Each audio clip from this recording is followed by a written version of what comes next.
கட்டமைப்புக்குள் நுழைகிறீர்கள். முதல் விதி. அம்மா அப்பாக்கெல்லாம் ரொம்ப சந்தோஷமா இருக்கும். இதத்தான் உங்க பிள்ளைகளுக்கு நீங்க சொல்லுவீங்க, அதுக்கு கேட்காது. கூட்டிட்டு வந்து இங்க விடுவீங்க, நான் சொல்லுவேன்னா அதை கேட்டுக்கோ. இந்த மாதிரிதான் ஒரு அம்மா கூட்டிட்டு வந்து என்கிட்ட ஒரு விட்டுச்சு. மிகப்பெரிய பிரச்சனை. நான் சொன்னா நீங்க கோவப்படுவீங்க, நைட்டு தூங்க மாட்டீங்க. அவ்வளவு பெரிய பிரச்சனையில மாட்டிட்டு இருக்கிறா குழந்தை. லைஃபே போச்சு. என்கிட்ட கூட்டிட்டு வந்து விட்டாங்க. நான் சொன்ன 5 நாள் என்கிட்ட பிள்ளைய கூட்டிட்டு வாங்க. 2 மணி நேரம் உட்காரட்டும், நான் பேசுறேன், பிள்ளைய மாத்திடுறேன். 17 வயசு தான், மாத்திக்கலாம். 2 நாள் பேசுறேன். 3ஆவது நாள் இந்த போனை என்கிட்ட கொடுத்துருச்சு பிள்ளை. இனிமேல் இந்த போன் வேண்டாம் மேடம், அந்த அந்த ஆளோட நான் பேச மாட்டேன். அந்த ஆளுக்கு 45 வயசு, இதுக்கு 17 வயசு. பேச மாட்டேன் மேடம், நான் படிச்சுக்கிறேன் மேடம், நீங்க சொல்றபடி கேட்டுக்கிறேன் மேடம், படிச்சுக்கிறேன் மேடம். நான் ஐயோ எனக்கு வேணாம் மேடம். நான் கொஞ்சம் விஷயங்களை சொன்னேன், உண்மைகளை சொன்னேன். அந்த பிள்ளைக்கு புரிஞ்சிருச்சு. நிஜமாவான்னு கேட்டேன். நிஜமா மேடம். கையில போனை கொடுத்துருச்சு. நான் சொல்ல உங்க அம்மாட்ட கொடுத்து, உங்க அம்மா ரொம்ப சந்தோஷப்படுவாங்க. வெளியில வந்து அவங்க அம்மாட்ட போனை நீட்டுது. அந்த அம்மாவுக்கு அதிர்ச்சி. விஷம் குடிச்சிருவேன்னு சொன்னது போன் வாங்குறதுக்கு. என்கிட்ட 2 நாள் பேசுறதுல 3ஆவது நாள்ல போன் கொடுத்துருச்சு. போனை வாங்கிட்டு அந்த அம்மா நிஜமாவாச்சு. ஆமாம்மா எனக்கு பட்டன் போன் வாங்கி கூட, நான் படிச்சிடுறேன், பாஸ் பண்றேன், பேசுறேன். அப்புறமா இந்த தொல்லலாம் எனக்கு இருக்கம்மா, இனிமேல் நான் அந்த ஆளோட பேச மாட்டேன், உன் பேச்சு கேட்கிறம்மா, என்ன வீட்டுக்கு கூப்பிட்டு போமாங்குது அந்த அம்மா ரியாக்ஷன்.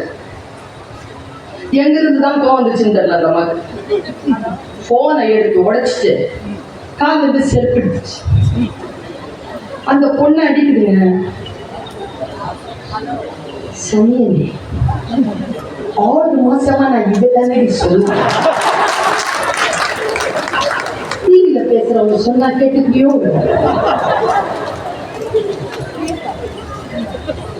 வெற்றி வருகிறதா?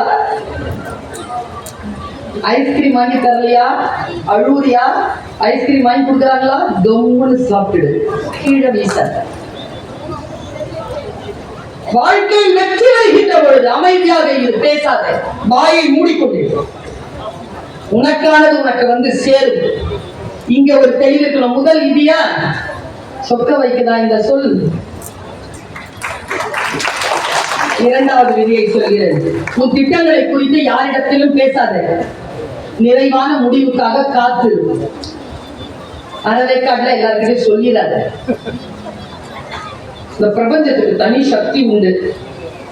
நாம நல்லது நினைப்போம், நமக்கு முன்னால ஒரு கெட்டது இருக்குல்ல, அது சூப்பரா தீவிரமா இருக்கும், அது வேலை செஞ்சிடும். நிறைவடையும் வரை மறைவாயு 2வது சொல். 3வது இதுதான் நோட்ஸ் எடுக்கிறாங்க, மனசுல எழுதி வச்சுக்கோ. முக்கியமான விஷயம் நான் சொல்ல போறேன். உன் மகிழ்ச்சியை கொண்டாடும் இதயம் நிறைய பேரிடத்தில் இல்லை. அதனால் ஜெயிச்சிட்டியா, அடுத்தவங்களுக்கு ஸ்வீட் கொடு. தோத்துட்டியா, நீ ஸ்வீட் சாப்பிடு. ஏன்னா ஸ்வீட் சாப்பிட்டா ஸ்ட்ரெஸ் குறையும். நீ ஜெயிச்சிட்டேன்னா அடுத்தவன் ஸ்ட்ரெஸ் ஆயிடும். அதனால அடுத்தவனுக்கு கொடுத்துரு. நீ தோத்துட்டேன்னா வாயில போடு. சரியா? உன் மகிழ்ச்சியை கொண்டாடும் இதயம் எல்லோரிடத்திலும் இல்லை. 3வது சொல்ல. 4வது சொல். நீ அனைவருக்கும் எதை தருகிறாயோ, எதை நீ கிஃப்டா நிறைய பேருக்கு தரியோ, அதை மற்றவர்களிடமிருந்து எதிர்பார்க்காது. கிடைக்காது, ஸ்ட்ரெஸ் ஆயிடுவேன். தரதோட நிறுத்தி. இளம் பிள்ளைகளுக்கு சொல்லணும், இது 10 விதியில அடங்காது. ஆம்பளைங்க கோச்சிக்க மாட்டீங்க. சொல்லித்தரவா? உங்க பொண்ணுக்கு சொல்லித்தரேன்னு நினைச்சுக்கோங்க, அப்போ மனசு மலர்ந்துடும். உங்களுக்கு மனைவிக்கு சொல்லித்தரேன்னா புரியும். யார் உன்னிடமிருந்து பெற்றுக்கொள்வதற்கு தயாராக இருக்கிறார்களோ அவர்களுக்கு உன் நன்மை வெளியில் தராத. யார் உனக்கு தருவதற்காக காத்திருக்கிறார்களோ அவர்களை காத்திருக்கும் பட்டியலில் இல்லை. Don't give yourself to the getter. உன்னிடமிருந்து எதையாவது பெற்றுவிட வேண்டும் என்று துடிக்கின்றவர்களுக்கு எதையும் தராத வெளியில. முக்கியமா லவ். யார் உன்னிடத்திலிருந்து நிறைய எதிர்பார்க்கிறார்களோ அவர்களை காதலிப்பதை நிறுத்திக் கொள்ளும். பெண் குழந்தைகளுக்கு நான் தரும் அறிவுரை.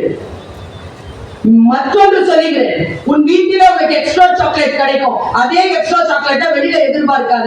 ஏனென்றால் வீட்டிலே எக்ஸ்ட்ரா சாக்லேட் கிடைக்கிறது என்றால் அது அன்பின் வெளிப்பாட்டில் கிடைக்கிறது. வெளியில் அதை நீ எதிர்பார்த்தால் அவர்களுக்கு என்று ஒரு உள்நோக்கம் இருக்கும். அது உன்னுடைய வாழ்க்கையின் சீரழிவுக்கு காரணமாக இருக்கும். Don't expect the extra chocolate outside. குழந்தைகளுக்கு சொல்லப்படுகின்ற அறிவுரை. சரியா? இந்த விதியில இல்ல. ஐந்தாவது விதி, ஒவ்வொரு நாள் கண்விழிக்கும் பொழுதும் நேற்றைய தினத்தை விட சிறப்பான வேலை ஒன்று உனக்காக இன்று காத்திருக்கிறது என்பதில் உறுதியாக இரு. நேற்றை விட சிறப்பான ஒன்றை இன்றைக்கு நீ பெறுவதற்கு காத்திரு. ஐந்தாவது விதி. ஆறாவது விதி, உன்னிடம் இருப்பதற்கு நீ நன்றி சொல்லவில்லை என்றால் நீ விரும்புவதை அடைவதற்கான தகுதி உனக்கு கிடையாது. இருப்பதற்கு நன்றி சொல்ல பழகு.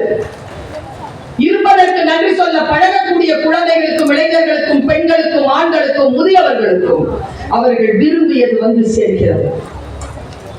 நன்றி அறிதல் என்பது ஒரு மேஜிக்கல் பவுடர். அதை வீசிப்பார். இந்த உலகத்திலேயே அற்புதமான சொல் நன்றி, அற்புதமான சொல் தேங்க்யூ. யாரோ ஒரு வேகமாக வண்டியை செலுத்துகிறாய், நீ சாலையில் கிடைக்கிறாய், அவர் உங்களுக்காக ஒரு பிரேக் அடிக்கிறாரா, திரும்பி பார்த்து நன்றி என்று சொல்லிவிட்டு போக பழகு. எது இருந்தாலும் நன்றி என்கின்ற சொல் மந்திர சொல்லை போல வேலை செய்யும் என்பதனை புரிந்து கொள்வதற்காக நான் இதை சொல்லுகிறேன். அடுத்து, நீ சில நேரங்களில் ரொம்ப முக்கியமான விஷயம், கொஞ்சம் வலிக்கும், மருந்து தானே, விளங்கிக் கொள்ளுங்கள். சில நேரங்களில் நீ எதை மிகவும் விரும்புகிறாயோ அதை கடந்து போக அனுமதி. அது உன்னை கடந்து போகும். அனுமதி. பிள்ளையை பெற்றவர்களுக்கு தெரியும், திருமணமான குழந்தை போயிடும், அனுமதிக்கணும். பையனை பெற்றவங்களுக்கு போகாது, போக அனுமதிக்கணும். எதை நீங்கள் விரும்ப விரும்புகிறீர்களோ அதை உங்களை கடந்து போக அனுமதியுங்கள். வாழ்க்கை மிக மிக விசாலமானது. யாரோ ஒருவருக்கால் நாம் பிறக்கவே இல்லை. நம்முடைய வாழ்க்கை பிரபஞ்சம் தந்த ஆகப்பெரிய பரிசு பொருள். அதை அடுத்தவர்களுக்காக அடுத்தவர்களுக்காக அடுத்தவர்களுக்காக என்று வாழ்ந்து விடாமல் உங்களை நீங்களே தூய்மைப்படுத்திக் கொள்வதற்காக, உங்களை மற்றவர்களுக்கு பரிசாக்குவதற்காக இருக்கக்கூடிய வாய்ப்பாக நீங்கள் அதை பயன்படுத்திக் கொள்ள வேண்டும். என்றால் நீங்கள் எதை மிக விரும்புகிறீர்களோ அதை கடந்து போக அனுமதி.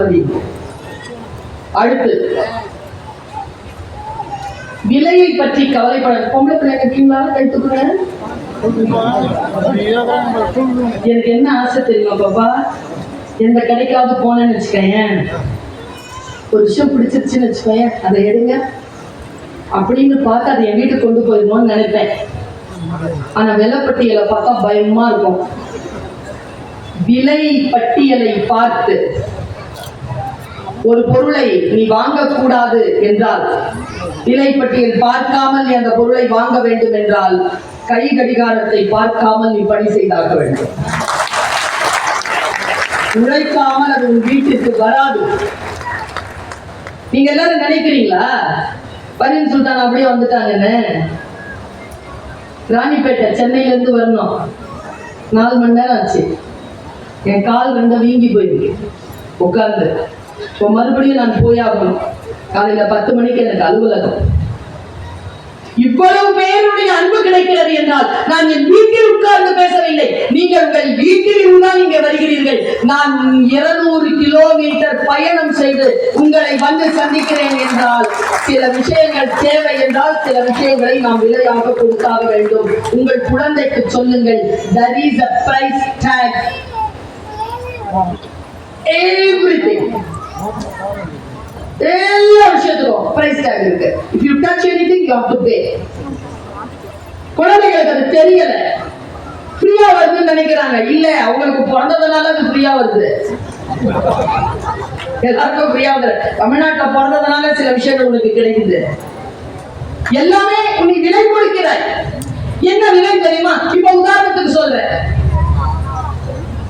இப்ப நான் பேசிட்டு இருக்கிறேன், இந்த பேச்சுக்கு தான் ஃபீஸ் கட்டுறீங்களா? இல்ல இல்ல,